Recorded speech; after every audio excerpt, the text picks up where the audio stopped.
Reactive Training Systems. Welcome back to the RTS podcast. I'm Mike Tuchscherer, and today I've got John Garafano, and our guest is Zac Robinson of Data-Driven Strength. How's things going, Zac?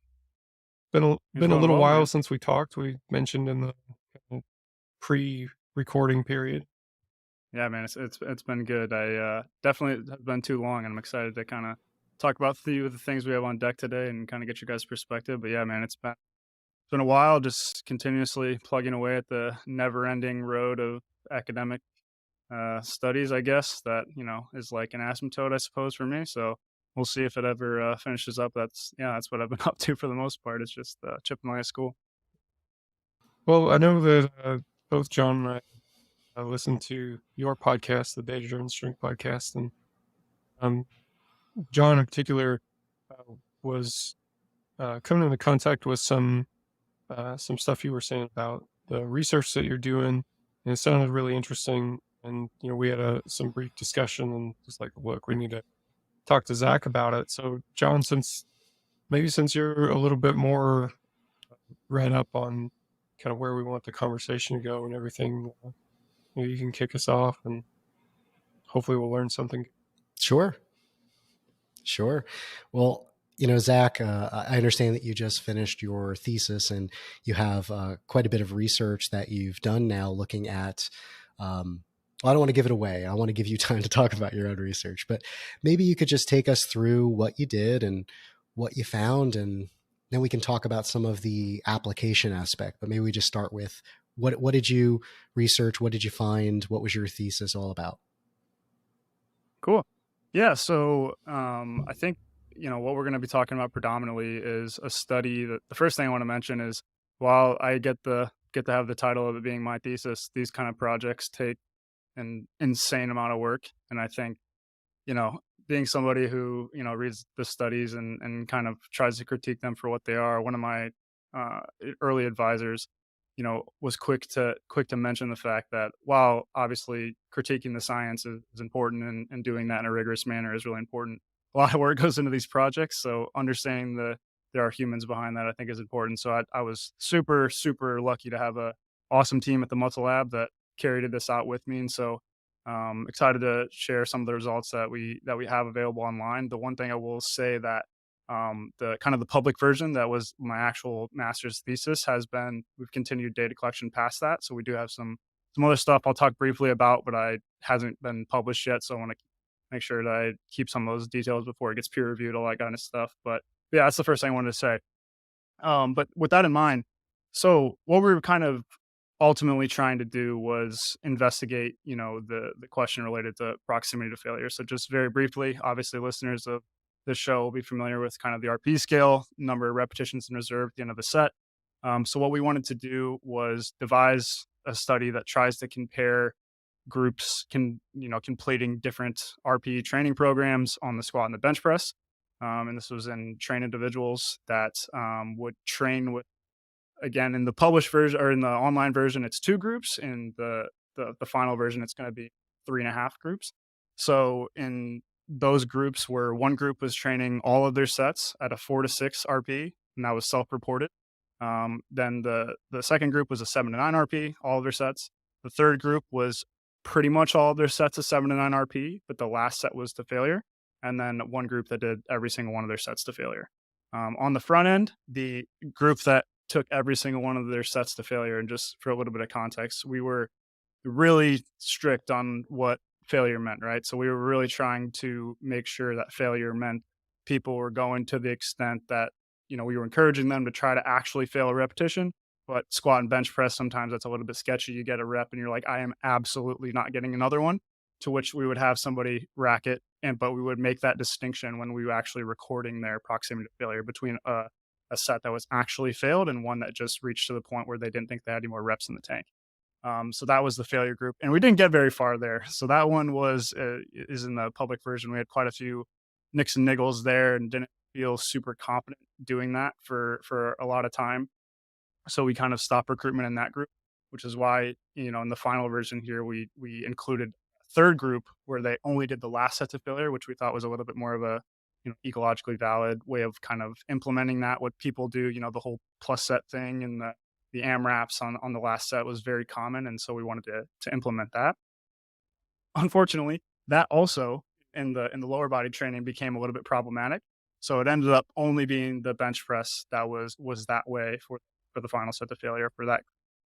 But nonetheless, as far as the actual findings, which is probably what we're most interested in to kind of kick off the conversation, the way that we kind of approached the analysis here was something where we didn't want to just contextualize differences between groups.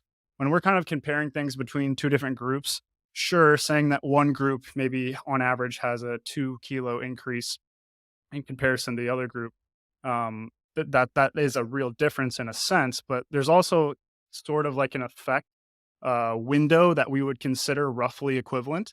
And so that was kind of the way that we decided to approach the stats here. So on the whole, strength gains seem to be equivalent between the 4 to 6 and the 7 to 9 RPE groups, but the 7 to 9 plus RPE group, again, that was slightly different in kind of the final version here.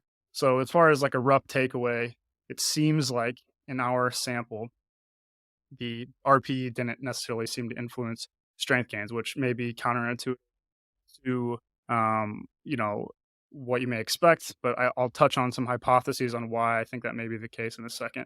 As far as hypertrophy goes, I think it's important to notice here that we did measure that, although I'm not super confident in the measurements due to some of the logistics associated with the pandemic that are expanded upon further. And just the basically the uncertainty of our measurements was extremely wide. And it basically makes it so our findings are pretty ambiguous and doesn't really say if hypertrophy favored either group, and kind of just the uncertainty around each of the estimates between the different groups was so wide that it's hard to say a ton. So I really like to focus on the strength findings for the most part. And that was kind of what we found. As far as kind of interpreting that, okay, so RPE doesn't matter at all, right? That's basically what I'm saying. Not at all. I think ultimately, I think this is a consequence of the way the study was designed. So in terms of how things were set up, this is a unique proximity to failure study in that we equated sets and repetitions. And so what that does is that if you just think about it this way, if I do a set of 3 sets of 10 at a 5 RPE versus 3 sets of 10 at an 8 RPE, the 8 RPE group's training with a higher load. They're going to be training with a higher percentage of their 1 RM, a 12 RM versus a 15 RM. And so I think that was a factor that favored the 7 to 9 RPE group, whereas the other group was training with a lower velocity loss threshold, less intraset fatigue that may allow them to stay a little bit more fresh. And so I think that was kind of an advantage in their group. So if you kind of combine those two different counteracting advantages, then theoretically, maybe that's one of the reasons we lead to equivalent findings, at least to some degree. Now, that said, there are, countless reasons that could be in a single study. And so, kind of combining multiple studies and taking more of an overall approach is probably going to be a better way to actually rule on this issue. And so that'd be a little piece of extra caution that would be kind of interpreting this one little finding. But I do think that overall concept, I would say I'm relatively confident in, kind of looking at the broader literature.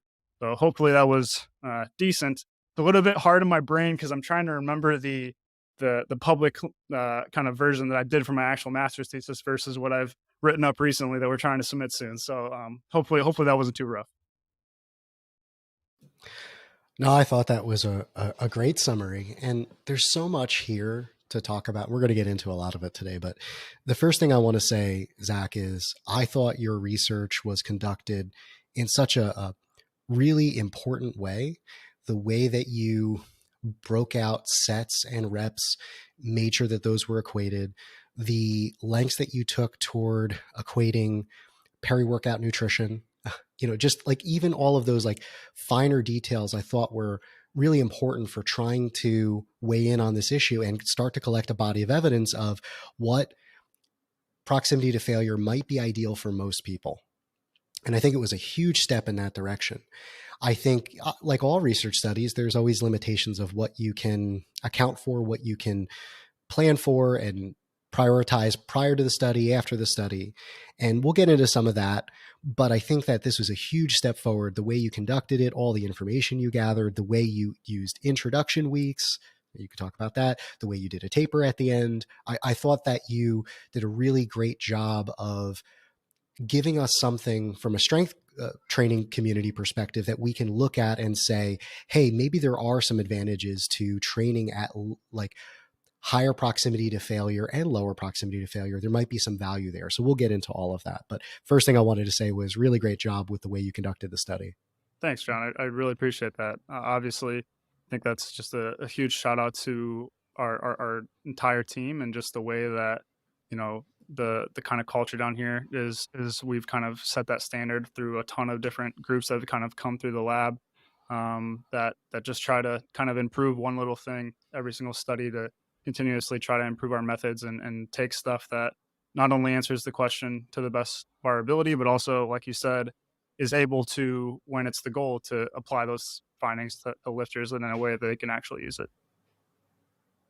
Absolutely. And I thought that you definitely did that. Do you want to mention who your supervisory committee was? Is Sure. that important to you? Yeah, I mean, obviously I can't do it without them. So thankfully I had multiple advisors from FAU. My primary advisor was Dr. Zordos, which I'm sure most people that listen to this podcast are familiar with.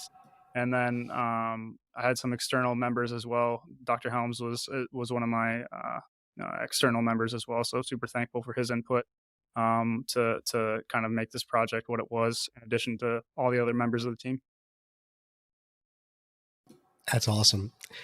So when we look at this study and we look at the title, we look at the abstract, one of the conclusions that one might draw is that training to low RPEs 4 to 6 is equivalent to 7 to 9. Do you think that that's the case, looking at your data and also looking at practically how you coach? The last part's tough. Purely speaking from the data, again, somewhat foreshadowing the to be published version eventually, I would say that does seem to be supported, at least in our sample, and the way that the study was designed in a very specific, set of individuals, right? So in this case, yes, I do think that they were like equivalent in that regard, but I definitely think that the different training styles had different applications in my mind, and probably are going to be context dependent on when those individual advantages of the different protocols, different RPs would be leveraged, right? And the important thing here is, we can say it's equivalent on a group level, meaning the differences weren't large enough to, show average findings. But if every single one of the individuals would have repeated the protocol that they didn't receive, then we could have seen very different results. So this is just pooling, relatively well-trained individuals in comparison to the rest of the research, and seeing that on average there, it doesn't really seem to be a huge determinant. But I do think there's quite a bit of context that goes into that I think could influence things further. Well, thinking about context for a second. So you just mentioned it would be interesting if the study had been repeated and the subjects were able then to go into the other group. Would they have equivocal strength gains? Would it be better? So that would be an interesting follow-up to this for those of you looking for research studies for replication. That would be very interesting, is right. Have a group be in the 4 to 6 RPE group, or this, 4 to 6 RPE group, the other group 7 to 9, and then have them switch. What happens? That would be a very interesting follow-up to the study. Does one potentially precipitate the other? We talk about that in periodization, right? We talk about this sort of block sequencing effect that could happen. Would be very interesting. The other thing is an integrated model, right? Because in the real world, most people are not training with one or the other. They're usually including all of this, right? Whether you are doing a lot of warm-up sets, which would be 4 to 6 RPE for some, and then you have a top set where you're doing a top set with down sets afterward. We tend to see this in the real world. People, it's not all one or the other. There's an integrated model of using all of these RPEs. So it would be very interesting to see that in the future of like maybe a third condition that uses 4 to 6 and 7 to 9, maybe uses a top set with some down sets, right? Yeah, I think the number one thing from like a practical takeaway that I think the the data probably provides is that proximity to failure in this studied in this context doesn't seem to matter so much that you must do it a certain way. I think ultimately that's kind of my takeaway, is that there seems to be multiple options on the group level. Thus, we should use our other, coaching tools to kind of figure out and navigate potential indications when somebody would do better with this, somebody would do better with that. And then there may be, certain theoretical reasons you want to try something in a certain situation, but ultimately that variable doesn't, for example, if 7 and 9 RP was far and away better than the other conditions, then you definitely maybe want to start with that. But it doesn't seem like that's the case when, volume and load are roughly equated. Thus, we can probably move to maybe taking in some other factors into account, preferences, adherence, like I said, maybe some theoretical reasons why lower or higher RP training may be a good idea for somebody you're working with, and go from there. So that's kind of the way that I view it is, anyone that's advocating very strongly for one approach probably is maybe inaccurate, at least talking from our sample. Yeah. So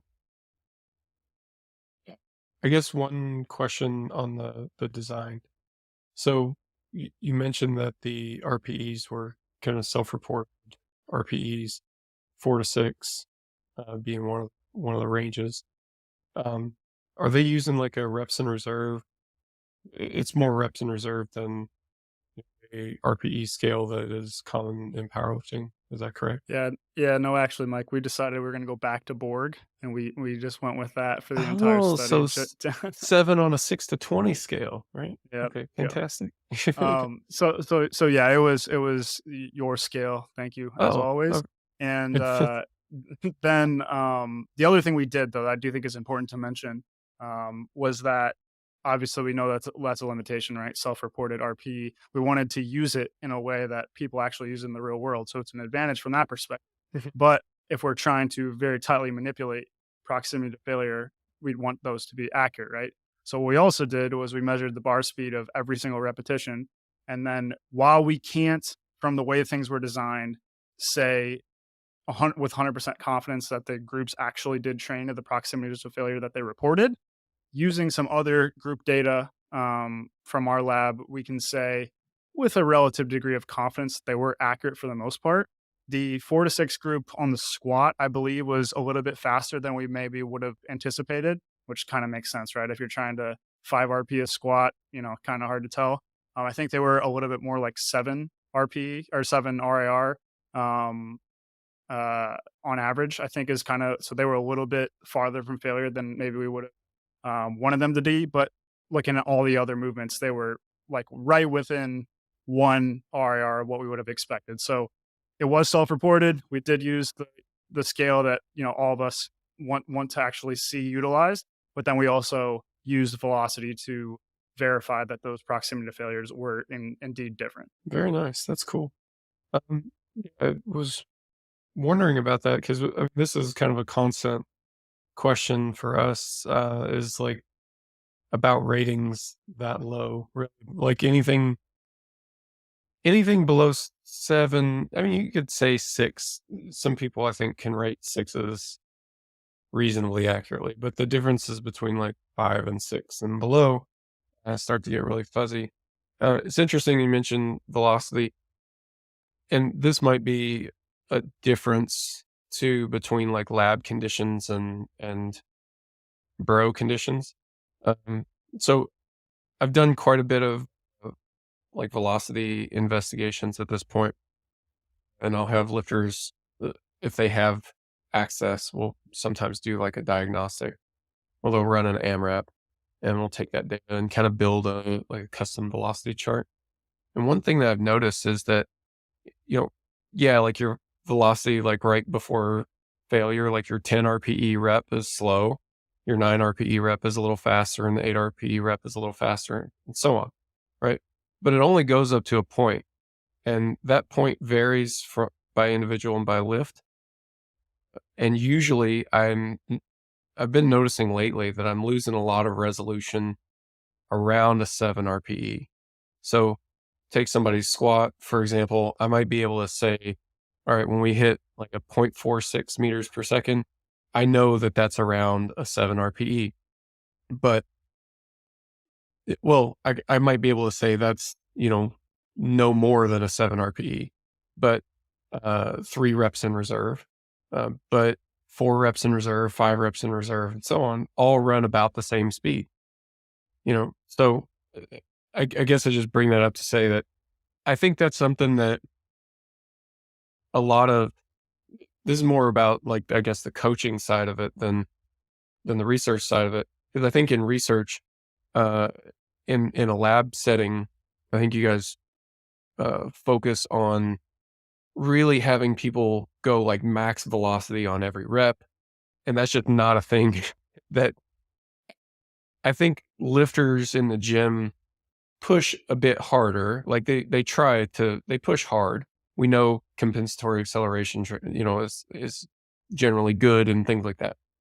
But I think it's very effortful to actually do that. And in general, people don't. And I think we kind of see that sort of loss in resolution because of it. So I'm not doubting like your ability to validate that stuff, but just it's a thing. Like when I see coaches prescribe like, hey, I want you to work up to a single at a 4 RPE, like I pull my hair out a little bit because I'm how would you, like, even if you had velocity, measuring with much more granularity than you can tell subjectively, you still can't measure this probably, So anyway, give you a second to respond to that. No, for sure. Yeah, that concept is something I've become very, very familiar with as we've kind of started to rely on velocity a little bit more and more on, terminating sets at a specific RER target, things like that.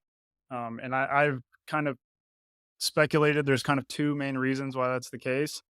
The first thing is like immediately, like you said, like the maximal intent thing is absolutely paramount. And if you think about it, like you said, from like a logistical perspective, that never happens in the gym ever.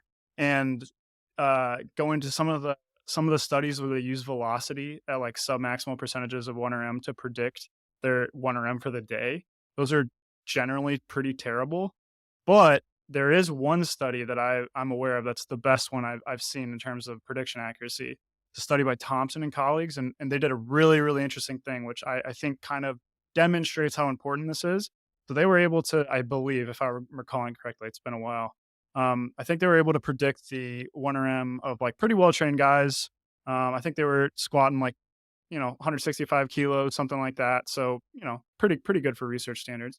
And they were able to predict their 1RM within like 3 kilos, I think, on the day. And the key of what they did was they did two different things. The first one was on light loads, they had people do jump squats. And I think that perfectly kind of demonstrates the issue because you're actually able to put maximal force into the barbell when you're using jump squats with light loads.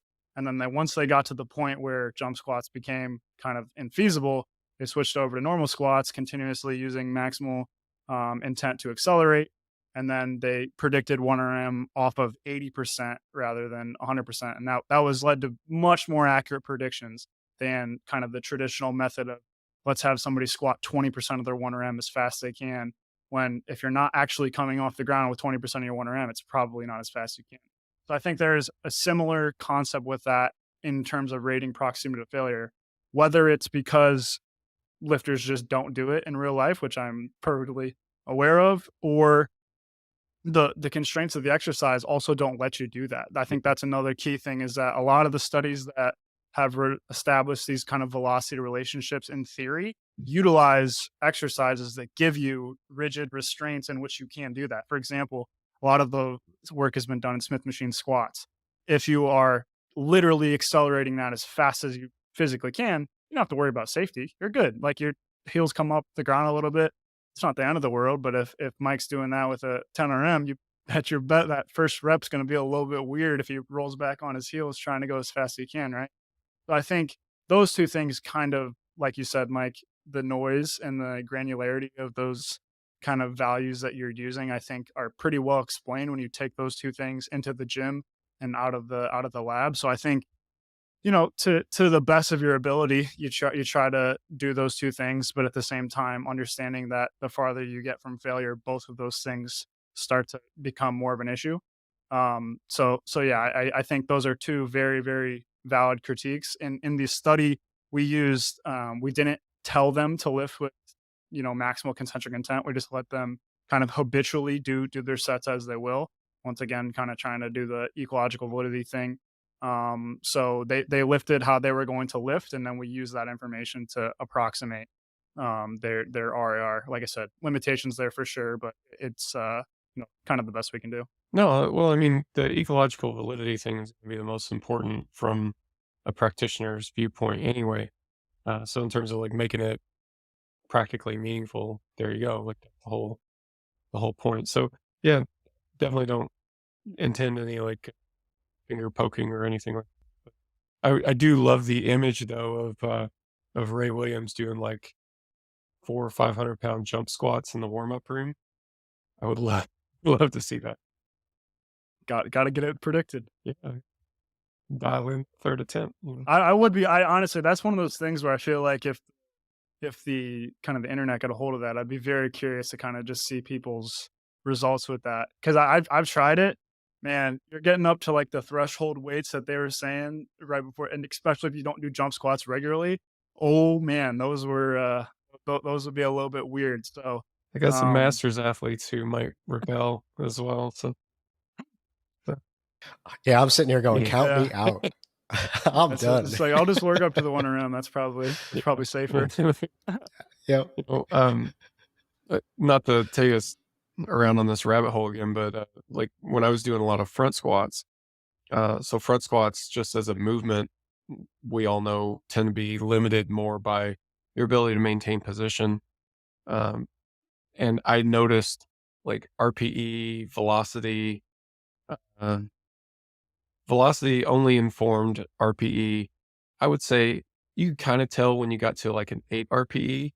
You could definitely tell like a 9 or a 10, but anything below like 8 RPE, it all ran the same speed anyway. You couldn't tell if it was a 4 or a 7. And I mean, it was all pretty much the same. Yeah, that's basically the way that I thought about it too, is like if you cannot organize the parameters to directly measure your force capacity linearly, it's not going to be perfectly accurate. I still obviously think it's better than absolutely zero feedback for sure. But definitely you start putting those different things in there. Like every rep, the front squat is kind of a different exercise as you fatigue. So what really, like, you would need a profile with every single one of those upper back positions, right? Like, look at the video, you calculate the angle, go to your 17th table on Excel and say, all right, that was a 9. Right. An hour and a half later. Or you could just ask the athlete, I guess. But I mean, I've been collecting velocity data for a lot of years, and for a while I kind of quit rating subjective RPE. This would have been like, I don't know, 2012 timeframe. Kind of quit rating subjective RPE and relied pretty much exclusively on what the velocity was telling me. And then over time saw the limitations there. And then, for the longest time I've been doing both. And yeah, I mean, it's just kind of what we're saying here. Like they each offer different things depending on the context. If you're doing like short rest interval, high fatigue stuff, then it's a different animal too. And I do think it's really valuable. And this is completely not really what we're talking about today, but I like the velocity stuff. So if I have an athlete who is willing to go down that road with me, then for sure we'll do it. But it's definitely a rabbit hole, and it's definitely not as straightforward as like, oh, I'm going to get this device and it's going to tell me how much to lift. No, no, it's going to leave you with more questions than answers for sure. It's like all the good things in life. 100%. Yeah, that I've learned that the hard way as well. You kind of think like, oh, okay, I'll get my first rep velocity table, get my last rep velocity table, and then I'm for the rest of the time. But there's so many different considerations. Like the rest interval ones. The one I think isn't talked about a ton. Like I've messed around with velocity on like bicep curls, and if you're doing mile reps or whatever, your last rep velocity can decrease a ton if you do a couple sets in a row to failure with like 10 seconds rest. It's really interesting how that kind of interplay works. So And one of the things that I've been trying to do with like my coaching practice has been like the integration of all of these things and looking at them as supplemental information. Just even video review is like, we know that RPE is free. You could take it anywhere. If you forget your VAR velocity at home, like your VBT device, you don't have to worry about it, right? And so I always look at your subjective rating of how difficult the set was from a maximal performance that day as the thing to always keep at the forefront of your brain. But to use video review and to use the velocity device as supplemental information. So when you're at that point where you're like, was that a 7 or an 8 RPE? And it's like, you're like looking at that gradient. It's like, well, all right, let's look at the video for a second. How did that look in comparison to last week? And what did I rate last week? Okay. And let me look at my VBT table. Where does 0.46 fall? Oh, you know what? That's probably closer to a 7. Cool. You know what? I'm going to call it a 7 today. That's probably the closest I'm going to get. And you know what? If I'm wrong next week, let's look at the video. Let's look at the bar velocity. And if it's 0.5 next week, hey, I've earned the right to add more load to the bar.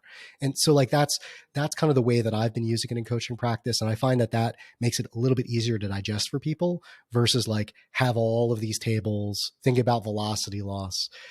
I don't know if you've ever trained with velocity loss and like requiring an external device to tell you to stop a set. But Mike and I, we've talked about this before. That is the worst experience I've ever had. Like there's always a lag. It's never like instant unless you're using like, a really expensive unit. Like I had like my phone going and I'm waiting for the thing. I do a rep, I stand up, I go, yeah, that was probably close to 20% velocity loss. I still don't hear anything. I'm like, well, got to do another rep. On the way down, it goes off. I'm like, okay, I was supposed to stop there. Now I'm at 30%. It's like, that is like a really disjointed thing. So I've removed the velocity from dictating what I should do during the set. I've removed that entirely. I would rather use it as information afterward to make better decisions on, do I go up? Do I stay with the same load? Do I stop here today? That's how I prefer to do it personally. yeah, I 100% agree with that. I've done pretty much everything you can think of as far as, before I had the voice, oriented stuff. I've never had a unit that does that. I used to just take the old school open barbell and just put like an iPad against a chair in front of me. That was pretty cool. So, I'd wait till I reach my target and have to look at the screen every rep. That was miserable. It's all pretty terrible if you can't just focus on lifting and you're just so, technique goes to shit after you start thinking about 17 other things. It's just, yeah, it's kind of takes the fun out of it a little bit. So I use it for post review most of the time as well. Well, I'm pretty sure I've told this story before, but I met with some guys some years ago who were developing a device that was going to go on a barbell and measure velocity. And they were using these really high-end accelerometers. Like they were telling me a lot about like how they had to find ways to remove like bar oscillation. Like it was detecting like bar oscillation, even in like a bench press or something, And so high-end accelerometers and all this stuff. So, but the way they had designed the interface, you had to wait for the app to tell you when to start and stop the rep, So like, imagine you're benching and you've got to sit there in like the locked out position until the bar is motionless, and then it'll beep, and then you start the rep. You bring it down to your chest and you pause until you hear another beep, and then you press until you hear a beep, and then you start the next one. But it's like engineering motionless, not powerlifter motionless. So if you're thinking like, oh, well, you got to do that in competition, like, no, actually, this is a much higher degree of motionless, and it was extremely disruptive. Your start and press commands are going to be like on point. You know what I'm saying? Like, I did have another question for you about your research, the real reason that we're chatting today. But I wanted to talk a little bit more about like the differences that you saw between the groups. So you mentioned that you kind of saw the results coming out being on roughly equal footing, but from your viewpoint, they kind of both got there in different ways. So like the low RPE group, probably had lower velocity loss and things of that nature. I was wondering if you kind of expand on that idea. Kind of what do you see as being the strengths and weaknesses of each approach? For sure. Yeah. So yeah, I'm going to focus mostly on the 4 to 6 and the 7 to 9 RP groups. That's the published results again there. I'm going to try to stay in that lane so everything makes sense. I'm realizing how scatterbrained the first part was. So yeah, down in on those two groups. Let's just take, the 4 to 6 RP group to start. So again, these protocols were matched for sets and they are matched for repetitions. So that means the way that we're getting to different proximities to failure mean that if we're training with an 100 kilo max, just to make the math easy, one of them is going to train with a lower percentage of their 1RM than the other groups. That's how proximity to failure is being manipulated, rather than, in some other studies, they would let's take 75% of 1RM and let's just stop the set when I get to a certain proximity to failure. Just as an easy example, maybe one group does 3 sets of 10 with 75% of 1RM, 0 to 2 RAR, something like that. Another group does 8 sets of 5 or 6 sets of 5 with 75% of 1RM.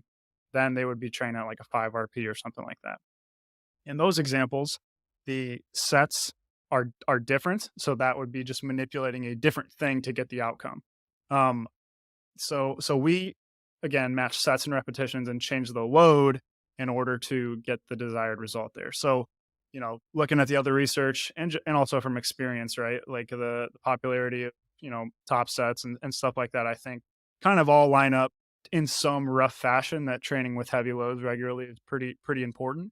And I think I probably had a more simplistic view of that a while ago. And maybe even when I wrote that, I think, I was thinking very much from like kind of the muscle centric view of it, greater load, more neuromuscular adaptations, connective tissue adaptations, what have you, that come from just training with heavier loads and greater absolute forces on the muscle and the tendon and that whole entire unit. I think I've probably started to maybe have that opinion become a little bit more nuanced, because I do think there are kind of neuromuscular and morphological adaptations that happen to that stuff. But I also think there are just logistical things that simply you're not going to get training at, a 5 RP, right? Like you start adding in the psychological aspect of it. It is just simply not the same to approach a bar knowing that you're going to stop the set with 5 reps in the tank, right? I in hindsight, I'm thinking we could have measured like some sort of arousal scale. I should have done that. So that's maybe something else to keep in mind. I was totally yeah. thinking that, which would be cool for follow up. So something like that. And I think, Mike, you talk about this all the time. We've talked about this a few times. Like specificity is multifaceted. It's not just the weight you're lifting, not just the exercise you're lifting. There's a psychological experience to it. There is obviously the exercise parameters. But the other thing I think I've thought a ton about and is like the technical, I just call it like the technical deviations. I basically think that, sure, they're both back squatting, but a back squat at 100% of 1RM is, in my mind, essentially a different exercise than a back squat at, 75% of 1RM. And I think the greater you get an increase in load, just like on average, the more specific you train in terms of exercise selection, the more carryover for most people you're going to have to the exercise of interest. So I think it's kind of that aspect of it too. So there's a neuromuscular aspect. Just training with heavier weights is generally, from a physiological perspective, probably going to get you good at training and testing with heavier weights. But I also think there are just logistical advantages of training at high RPEs, that particularly when doing that with high loads, which is going to mimic the conditions that you're going to test a 1RM in, you're getting exposure to that exercise when your upper back rounds, your hips kick back a little bit. Just those experiences that if I'm training with 70% and I'm stopping every set after 3 to 5 reps, my knees are going to stay forward on every single one of those squats. And that's just never going to change. And that could have advantages, which we'll talk about in a second, but coming to ultimately put the rubber on the road and train for a 1RM, that's going to have limitations as well. So those are the kind of the predominant things that I see as advantages for the higher RPE groups. And then for the lower RPE groups, it'd be kind of logistical advantages in the other way, right? I would assume, I can't recall, but most of the people in the study probably were not squatting 3 days a week with pretty high volume coming into the study. So it's a fatigue management tool, right? Two, there are some theoretical reasons from like a neuromuscular perspective that maybe training with less intraset fatigue that could be potentially beneficial for some mechanistic reasons. And then the other thing I think is if those conditions allow you to progress at a faster rate as well. So you could potentially reach like heavier loads week to week by having that less fatigue in a short period of time. You also could have like tapering effects, things like that. That short-term reduction in fatigue could, in an 8-week study, conceivably maybe is going to be a benefit. We did try to account for that with the taper, like you mentioned, John, to make sure that that's a common critique I have, particularly for strength, is like, yeah, so we did a 12-week study and they did all these sets and every single one of them was, to failure or whatever. And then the day after it was done, we did 1RM and 1RM was worse. It's like, oh, kind of could have expected that maybe. That was something we tried to account for, at least to some degree. So yeah, it's kind of those two contrasting kind of areas in which I think they could benefit from one another. Now, if you're asking me, okay, well, what do I do? Right. I think where I would start is obviously, you hear advantages on both sides. I'd probably start somewhere in the middle, right? That kind of, like you said, John, kind of melds the approach. But I think also understanding the advantages and disadvantages could take an individual that you're working with, right? Try to highlight some of the things that they even just perceive to be issues. Like if somebody has an abnormally high arousal response when they're getting up to a heavy bar, they're extremely nervous, just logic would tell you maybe greater exposure to that condition would help normalize that and make that more habitual and hopefully increase performance in those conditions. So that's just like things like that will take, if you have some of these theoretical advantages, maybe points you in one indication to start with for a certain individual. But then, of course, as you guys often point out, then kind of the objective response there is what we're kind of going to look at next to make sure that we're actually just, going in the right direction, as opposed to showing our textbook to people and say, no, right, this is the answer, right?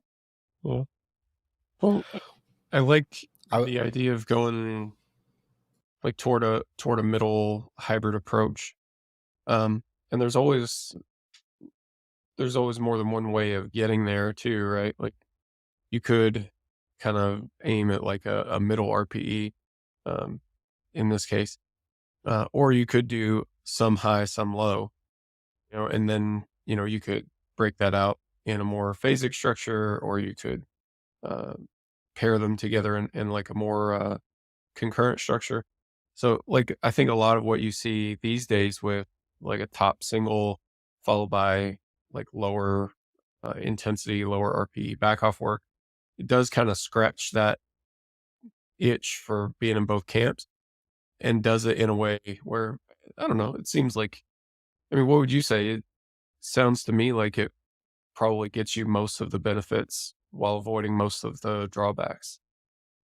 Yeah, that's the big question to me is like, on paper in the short term, based on the short to moderate term, I guess, depends who you're talking to. If we're talking to powerlifters like you guys that have been doing this for a long time, 8 weeks is a drop in the bucket that I'd probably laugh at. But, based on what we have, at least, in the short to moderate term, I would say for strength, it doesn't seem to be a huge determinant, just kind of on the whole. But when you kind of start stacking on some of the logistical things of like, okay, strength doesn't seem to be worse, but there's at least reason to believe that training closer to failure is probably more efficient on a per set basis for hypertrophy, at least, in comparison to training at a 5 RP or whatever. And I don't think that necessarily extends to all loads all the time, all exercises. There's a little bit more nuance there, but if we're going to simplify it, I would say on a per set basis, training closer to failure for hypertrophy is probably more efficient. Then, the question starts to kind of start stacking things, right? Like if I perform most of my sets there, I'm probably going to get the majority of the benefit, and I maybe don't have to do as many sets. Maybe I can recover more from training and focus on the heaviest sets in the week. Like there's all those things that can kind of offshoot from that kind of stuff, that I think are extremely contextual on an individual basis. Like if somebody has limited time to train, right? Probably going to pack in more sets that are I just always think about it like more intense, whether that be from load or whether that be from proximity to failure is probably applications of both.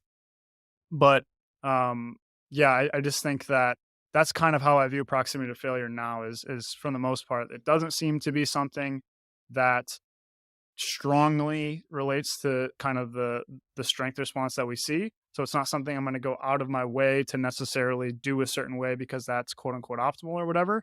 I would say I prioritize, the loading that individual needs to kind of feel practice. And in my experience, that's pretty darn individual, kind of balancing what is necessary to feel really confident on the competition movements, but also balance that with the individual rate of fatigue that they seem to get from that.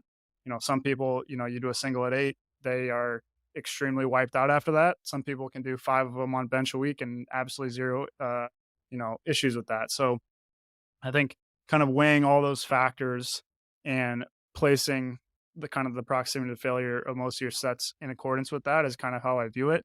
Although I totally kind of forgot the initial question. So if that didn't even address what you were saying, then I can kind of circle back. No, I think that covers what I was wondering. Kind of a follow-up to that, and I know you kind of answer this in a little bit of a different way, but just to come back around and highlight it, would you expect different adaptations between like a low intensity set and a high intensity set? Just like, I mean, we know that again in the time frames that are studied that you can see hypertrophy, even equivalent hypertrophy from both groups, and now possibly even strength. But I guess where I'm going with that, and if I can tip my hand a little bit, is just that I'm not sure that those are, I mean, those are almost like emergent adaptations. Like those are like adaptations that happen, but that's not like the fundamental adaptation that happens, Um, would you expect them to be different, like across all levels? Yeah. Yeah, that's I mean, the obvious answer here is I have no idea. Yeah. And we'll hopefully get more kind of, stuff on this Sure. as we go forward. But yeah, no, I think, when we ask these questions that are ultimately geared towards kind of trying to help us know how to train, it is good to lean on the direct evidence as much as possible, but um obviously there's limitations to that: training status, length of the interventions, the way the interventions are employed, all that kind of stuff. So sometimes digging into kind of the mechanisms and the rationale is helpful to kind of let's see if this like even makes sense on paper kind of thing. Yeah. And also spitball new ideas that you can ultimately test for yourself, right? Like that, I think they're useful for both of those reasons. And so if I interpret your question correctly, I think the way that you're defining high and low intensity to me is probably pretty important. So I think that there are probably independent adaptations that occur in response to load and kind of the fatigue within a set. I think there are probably independent adaptations that are associated with those. And so the goal activity or whatever you're trying to accomplish, and you could take that from a periodization point of view, whatever, that would influence which of those is beneficial, in the short term and potentially in the long term as well. I could speculate what those adaptations are, but there's a whole lot of candidate ones that I think you could potentially point at with indirect lines of evidence or direct lines of evidence. But I do think there probably are independent adaptations to both of those things. And so if we had to kind of spitball and say, okay, well, what makes the most sense? You're probably going to lean in the direction of specificity, at least in the short term. Now, in the long term, like you said, that's where things start getting creative. You start doing some of the protocols I've seen you messing around with, Mike. Some of those the low load phase you guys are talking about for a while, that looked really interesting and looked absolutely miserable to do, first of all, but cool to kind of experiment with. And I have been getting into more and more conversations about this lately. In particular, some of the off the wall stuff that we'll put into pivot blocks. And I don't know, just sometimes people get really uncomfortable with some of that stuff. So we've added a new guest here. Carry on, guys. Yeah, I had a couple of things to add to this. So one of the things that I think happens, and you alluded to this earlier, Zach, is that at a higher percent of 1RM, just the higher RPE, there can be a muscular contribution and compensation that can happen to that loading, which you don't necessarily get when you're training further from failure. And so one of the values, I think, training closer to failure is that you get the opportunity to end up in the position that you're likely going to be in anyway for a 1RM test and get skill practice with that, right? And so there's like the neurological, there's the skill component of it, the psychological arousal component of being ready for it. One of the other things to consider, though, is the downside of that is fatigue. And there can be increased fatigue on certain muscles in response to increased loading and the muscular contributions and the compensations that happen because of that. So one of the pros that the lower RPE group may have had is more opportunity to generate muscle-specific compensation volume, right? And avoid some of those compensation patterns, and also reduce psychological fatigue, right? Like keep psychological fatigue low. So that's one of the things that I think the lower RPE group has in favor that the higher RPE group doesn't necessarily have. But I come back to both are necessary, I think. From like a coaching practice, I tend to do a lot more of this mixed modal kind of programming where it's, yeah, we're going to have a top set. Yeah, we're going to have something that's going to challenge your technique. It's going to challenge your position, but we're also going to have some lower RPE work from the downset perspective because we want to get skill practice. We want to get some volume in. We also don't want to really hammer you with all of those compensation effects at the same time. So that was an observation that I had looking at this, is like, it would be so interesting to me if we had a, I suppose, fourth or fifth or sixth condition now of having a mixed modal condition where you had someone with a top set that was higher RPE. Doesn't have to be a single, by the way. It could be a triple, could be a double, to an 8 or a 9 RPE, followed by, let's say, 70% fours or fives or something like that, allows the person to train farther away from failure and doesn't stack up a ton of sets with all those muscular contributions and compensations. So be curious your thoughts there. That's an absolutely fantastic point. And this is what I'm probably the most excited about in terms of this topic. Like, yeah, it is obviously interesting, and I think there's utility to kind of researching this on the group level. What's a good recommendation on average, those kind of things. Where I get juiced up is when I start thinking about, like, obviously I think both of you guys have had experience, myself as well. Like, I have these cool, fancy, graphs on paper I can draw of like, oh yeah, this matters and this matters. But the reality is when you implement it with a client, like what happens? And there are absolutely cases, I would say on average, I think implementing kind of a strategy where one of the things I want to point out, John, is I do think there are different fatigue mediated effects in terms of those compensation effects from load and fatigue. That's the big thing, I think, is that the ones that powerlifters care about, probably for the most part, are going to be the ones that are load mediated as opposed to fatigue mediated. If you just think about doing a set of 15 to failure on squat, there absolutely are compensation patterns that mimic that of a 1RM to some degree, but those are still different in my mind to that of a like increasing load and the compensation patterns that happen there. So I think it's kind of a sliding scale of like, what is the most similar to a 1RM, right? A set at a 5 RPE, not at all. A set at a 9 RPE or a 10 RPE with a 10 RM, closer. A actual 1RM is going to be the absolute closest thing. So that's where exactly what you said is, okay, it's balancing the probable fatigue associated with those sets in kind of that middle zone of like, what is this allowing me to get that I could potentially just do a much heavier load set and theoretically benefit from those slightly more specific compensation patterns. Now, coming back to what I was saying originally, it's more interesting than that.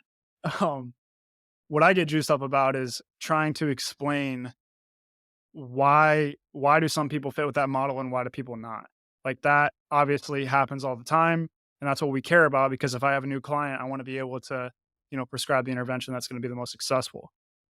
And the thing that I've kind of at least sounds good in my head, right? Would you guys feel free to poke holes in it? I think it is related to those compensation patterns and what, based on the mechanics of the individual, their leverages, and their individual strengths and weaknesses, ultimately is the kind of the weak link in the chain. And I think that is the way that I view it. So people that have a ton of success with the top set and very polarized back off approaches probably are just what I call like their muscular limiter is probably the muscle that gets the stimulus from those very low fatiguing sets. And so if those limiters kind of overlap, the muscle that is receiving that stimulus from the sets that have a low RAR overlaps with what they actually need to get pushed forward, man, we're in the clear. That's going to look like the best intervention of all time. 5 RP is optimal. Post it on Instagram. There you go. But on the other end of the spectrum, if you have somebody who, in my experience, like kind of the way this presents is somebody's knees in a squat, which has never been my experience, but I've seen it happen, absolutely don't come back at all. And so to me, that indicates if you fail a squat and your knees are not sliding back at all, your quads are not trying to escape the load. They're good. They're there. And so the muscular strength limiter may be elsewhere. And that's probably what is not, receiving the stimulus in a very submaximal squat. In which case, those kind of in the middle approaches that you mentioned, Mike, or even the people that really need exposures to very high RP squats very frequently, those start to be more successful. And so to me, the way that I view this is that I think the kind of that overarching relationship that we've discussed probably exists for everybody. I think on average, higher load is going to come with some benefits, lower fatigue is going to come with some benefits, but I don't think about that in terms of RPE values at all. I think about that completely contextual to where the individual is and how that matches up with their actual strength limiter, because the movements aren't static. We can't just manipulate the proximity to failure. There's a ton of other things that get hit on that you guys have talked about that I think influence those things. And specifically when we're talking about strength, every single one of those things matters because, I think about things predominantly from like a muscle centric perspective. I think we've talked about that a few times, Mike, which comes with, advantages, at least I think so, and some disadvantages. But thinking about it from that perspective, there's, a ton of other things that could be benefited from each of the conditions as well that we've already touched on.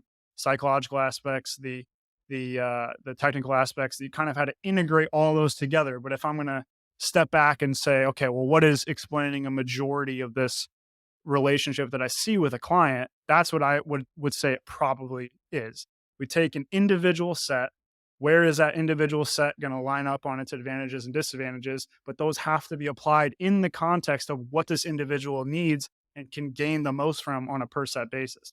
And so if you kind of mash those things up, that's where I think, we can kind of escape the conversation of what RP is best, because that's not really what it is, right? It's what RP is best for this individual at this time. Because I also think that changes. I've had, a few clients where, that limiter that I kind of try to, diagnose is one thing, but then you hammer that for a year or whatever, and now it's something different. And so you kind of have to change those approaches. And I think where that kind of sensitivity conversation comes in too is, in my mind, that's probably what's happening is that weak link that we hammered now is maybe shifted elsewhere, and we kind of have to switch the approach that we're utilizing. So I think that is kind of the lens that I've started to view things from. Pretty much every variable is kind of that, and trying to tailor the approach to what is going to give us the biggest benefit right now, and hopefully that'll kind of push the needle forward, and that's what's going to reveal itself as a positive training response, right? If I'm continuously hammering one of my already strengths, thinking about that person that's squatting with their knees forward, you can blow up their quads, but that's not actually why they're failing the squat. That's going to take a really long time to reveal itself as a positive change. Whereas if I redirect what I'm doing to something that directly addresses the thing that's holding them back from squatting 1 kilo more, at least in theory, that's going to reveal itself much faster as a positive change. So that hopefully brings together kind of where we can actually apply this and kind of escapes the group level application. I think is probably a little bit more useful. Yeah, man. That touches a lot for me on an idea that I've had floating in my mind, at least. I mean, I know John's heard it before, but if I think about the 3 power lifts, the squat tends to be kind of one motion, whereas the bench and the deadlift are both like 2 motions wrapped into one. Like there's kind of this initial off the chest phase in the bench press, a transition into kind of a more flared lockout, and you kind of see the change in bar path. Deadlift is really similar. There's this initial drive phase off the floor that's primarily knee extension and then hip extension. They're not happening simultaneously. And I think you tend to see differences in training response a lot of times based on that. For me, if we put deadlift aside for a minute, of the squat and the bench, I've seen more success with like a low RPE approach for the squat than I have for the bench. And I think a lot of it is because of that. A lot of it's because of the sample too. I tend to work with fairly experienced powerlifters by any standard. And I think if you've been benching for years and years, you get that off the chest portion pretty strong. And where most really experienced benchers tend to miss is, somewhere around the transition point. Usually that's kind of where things can go sideways. And kind of to your point, like the low RPE stuff just doesn't really get there. Even if you're really conscious about your bar path in all of those sets, it's just not challenging. You can generate so much bar speed off the bottom that you're decelerating for most of the top half of the movement. And I mean, I think we've noticed this and have compensated for it as a sport. Most people train bench heavier than they train the other lifts. And I think that's probably one of the reasons why. Now, the interesting thing is when it comes to deadlift, most people they don't tend to train the deadlift heavier, right? Tend to train relative to the squat, they tend to train the deadlift a little bit lighter. And I wonder, I think that's going to be great for some people, but not so great for other people. It's probably going to be great if you're, to use the model that you just proposed, which I happen to think is a really good one. It's going to be probably better for your more flat back deadlift styles. And especially like as the load goes up, people tend to struggle more at lockout. You're not just cruising through your reps anymore. Although another strategy that you see some round back deadlifters do to deal with this is like the really like disjointed deadlifts that they do in training, like where they really emphasize the 2-part motion. Incidentally, David Wilson just had a YouTube video on this, I don't know, a couple of days ago, where he was talking about this in a way. And you do see some kind of round back deadlift styles employing like in like their lighter training loads. They really emphasize like the knees locking first and then the hips coming through. So perhaps they're still kind of able to work around it. Yeah, the deadlift's a tricky one. I think I completely agree with kind of my assessment has been very similar. Like the squat is the thing that seems to reliably benefit from kind of that really polarized approach on average for my experience as well. And then the bench needs to be trained a little bit heavier for the most part. Just needs more in general has kind of been my more frequency, more volume, pretty much more everything. Maybe that's just aligning with what people want to do. I'm not really sure. But yeah, for the deadlift is the tricky one. I would say a majority of people are going to have some sort of rounding as the load increases, right? So to me, that signals, at least to some degree, that the hip extensors are not able to fully meet those demands. So they kind of get a little bit closer to the bar. So by implementing kind of a lighter deadlift, I would say maybe lighter is not the right word, but whatever strategy you're going to use to get farther from failure, whether that's decreasing the load or kind of manipulating the intraset fatigue, on average, like you said, Mike, you're going to be doing more reps with a flat back, which on average for most people is going to distribute that loading to the hip extensors, which theoretically would be a good strategy for those individuals that kind of present that pattern. But there definitely are people where I've tried that approach consistently and like, man, this does not work. And so that to me, and I'd be very curious to get your guys' experience here. The thing that seems to help is adopting a kind of a more specific approach overall. And what I wonder that is if you just kind of think about most of the exercises we have access to, there's not really something that besides deadlifting that's going to offer a super good spinal extension kind of component in that way. Obviously, you have back extensions, barbell back extensions, stuff like that. But something about my experiences tells me that's just not the same. And so that has been kind of the, I don't want to dichotomize things because obviously it's a kind of a spectrum, but with squats, you kind of have people that present maybe a little bit more knee extension limited and a little bit more hip extension limited, somewhere in the middle. Bench, maybe off the chest limited, more lockout limited, somewhere in the middle. Deadlift, I was for a long time, I was struggling to kind of like conceptualize what that is. And I think just based on my experience, it is kind of that. It's people who present this rounding as load increases versus people who kind of keep that similar throughout the entire lift. And they're basically fighting spinal extension the entire time, to which I've seen, at least in my experience, maybe more specific approaches help in that regard because you are able to train that spinal extension component consistently. You're not doing RDLs with way too light a weight that's just training a flat back position that isn't really challenged for those individuals. But again, that's just me trying to draw something up that makes sense. But the deadlift is definitely the one that is kind of hard to think about because it is so segmented and can present itself in more than just one way. It's not like you are segmented or you're not. There's like a little bit of a blend of an approach I think you can take with that probably influences how best to train it for an individual. Deadlift is the hardest to read too. Like when you're just looking at I mean, the way most clients do check-ins too is like, hey, here's my video. That's hard to read because you take one attempt in isolation. Okay, your background, was that because your spinal sensors were not strong enough in that position and, kind of retreated to a different position?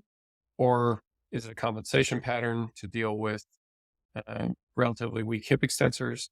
I mean, what you mentioned just then, that don't know if everybody caught it, but it's like if you watch a series of lifts, you can see these changes happen as load increases, and that gives you some insight. I totally agree with you. It's hard to train the spinal extensors to that end. It's hard to train the hip extensors except for using the spine as a lever. Like you have good morning style movements, you have deadlift style movements, but I mean basically, hey, load the top half of your body and then hinge. That's what we got. You got that, you got reverse hypers, which nobody really likes that much, to be honest. Like even the people that really like reverse hypers don't see it as like a strength builder movement.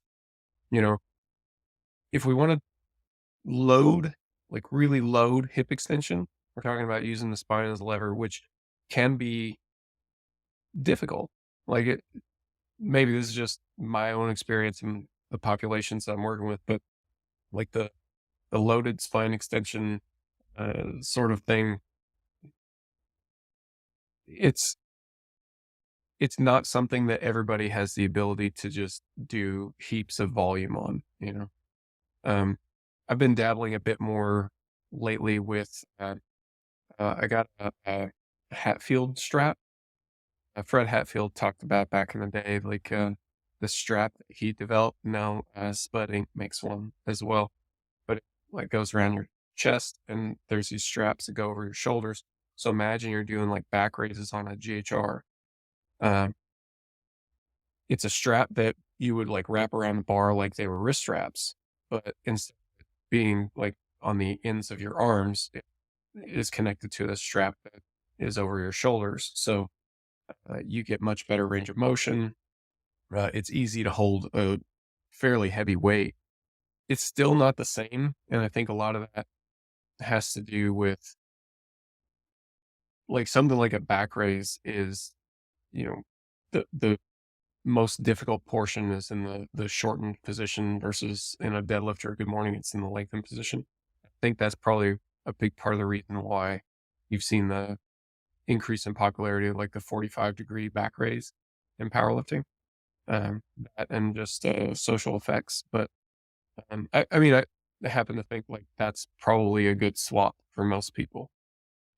Anyway, that's Have you guys played around with hip thrusts at all? That's the one thing I'm immediately imagining as soon as I said that. I was like, how much weight does Bryce Krawcheck need to put on a hip thrust to get anything out of it? And I was questioning if that's practical anymore. So I'm not sure.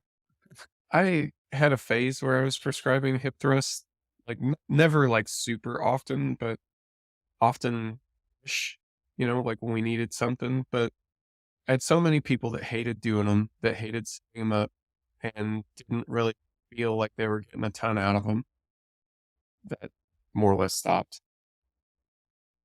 Yeah, that's like. Go ahead, I have John. found, I was gonna say, I found when athletes have access to a hip thrust machine, it's a lot more tolerable because they can really load it and control for foot placement to try to get the right stimulus to the glutes if they're trying to target glutes, and it's hard. It's like, how do you target glutes on this thing? It's like, how do you target glutes on any of these RDLs, whatever. But I do think that a hip thrust machine provides a lot of value because it takes out a lot of the discomfort with the bar on the hip bone, which tends to be one of the biggest limiting factors for athletes. And then the stability of like, hey, this thing comes off the ground. Like, how do I keep it from like teetering, which is like the other thing, especially when you're loading it up. And, Kasim Hansen, Mike, you had shared this with me. Kasim Hansen has a very interesting like EMG like study that he did like in-house at his facility where he was looking at like the lower glutes versus upper glutes and like what gets the most activation. And he was finding like heel wedges and elevating the start of the hip thrust being really beneficial. So I've done that with a few athletes and we found that they feel it, quote unquote, feel it more. Have I seen a lot of like deadlifts turning the page and lots of 10 kilo, 15 kilo? You're a bad salesman, I haven't John. seen that, to be honest with you. Right. I know. I'm a terrible salesman for that. I'm honest. I'm an honest salesman. There you go. But that it is difficult. It's difficult to like anchor the hips in a way that really allows you to train the back extensors and really train them in a way that you can load them up and progressively overload, and I agree. The reverse hyper is a challenge, Mike. It's a challenge for a lot of people. The home gym user having enough space to be able to do it. It's like there's no great options for it. And in addition to that, it's like you could get a ton of swing out of that thing and not really train it the way you ought to be training it, which is another thing. So I think like one of the reasons why a lot of coaches now have prescribed the 45-degree back extension is that you can lock the hips in and really get a targeted effect. And most gyms have them, and most home gym users can get them pretty cheap. So that's the other reason why I think people have used it. But it's a similar problem I've seen here, Zach. Like it's really difficult to come up with solutions to this problem. And a lot of times what I see happen is you have to train a variety of different movements. Because as one starts to get really trained, it becomes really difficult to continue loading that movement. And just as soon as you get proficient with it, it's time to swap it out for something a little bit more novel. That's one of the things that I have found, like having a bigger repertoire of like, hey, we're going to go RDLs and snatch grip RDLs, split deadlifts. We're going to do a lot of these different things because it provides this novel stimulus. My brain immediately goes to is like once you kind of feel like you've mastered something, it may not be a weakness anymore. That's kind of what my brain initially goes to. But yeah, no, I mean, I totally agree with you guys said. Like, I just feel like for the deadlift, we're missing like the equivalent of like a leg press. We have leg extensions and we can do deadlifts, but it's that middle tier exercise where you can, really target kind of both ends of the chain. Yeah, it's hip thrust in theory, but that machine is probably better. But I've never used one. Sounds great though. Honestly, I wonder if something like the West Side back attack machine might fit the bill for this. So imagine like it's a good morning machine. You're going to lock in the hips and the ankles. The loading comes from this pad that goes across your back. If you haven't seen it, it'd be worth a Google. I'm thinking of the inverse leg curl. That's not what you're talking about. No, it's literally a good morning machine. So you're standing up. Imagine standing there doing a good morning, anchor the hips and the ankles. I see. And then the pad goes across your shoulders. But it's traveling in a circular motion, whereas a barbell is just gravity pulling you down, right? So it's traveling in a circular motion, plus it's on a cam. So you can adjust like the uh, mechanical advantage that you get in different parts of the range of motion with the cam. But then also, like with a good morning, it's really hard in the bottom, but then at the top, nothing, in terms of back extension, right? Because gravity pulling down and you've got a leverage advantage.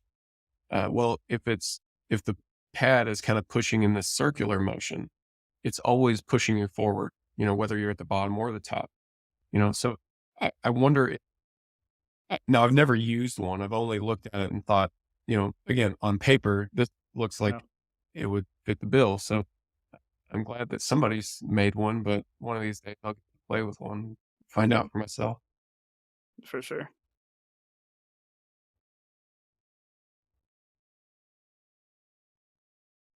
Well, I suppose we probably ought to wrap some things up there. More questions that I could ask you, but I'm going to need to make sure that everything is still intact here.